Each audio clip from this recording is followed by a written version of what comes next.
अनि भ्लग किन त्यस्तो अरू ठाउँमा बनाउँदिनँ मान्छे भएको ठाउँमा भिडभाडमा भन्दा कन्फिडेन्ट छैन, 0 लेभल कन्फिडेन्ट। भ्लग खिचेर हिँडिन्छ, सबले सोध्छ कति छ सब्सक्राइबर भन्न पनि लाज लाग्ने के 300 400 बनाउँछु, मेहनत गर्छु, हाल्छु, खै त भ्युज।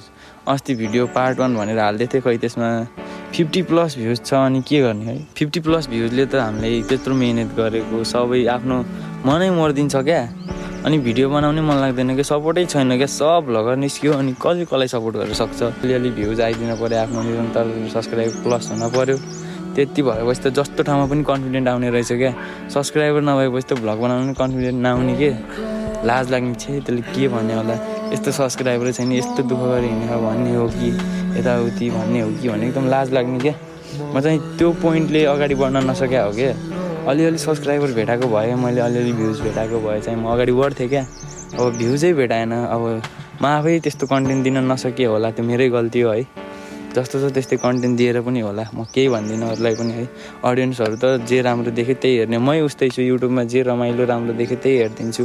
अब आफ्नो कोसिस बेस्ट गर्छु। मलाई कन्फिडेन्ट पनि एकदम 0 लेभलमा छ, कन्फिडेन्ट बढाउनु छ।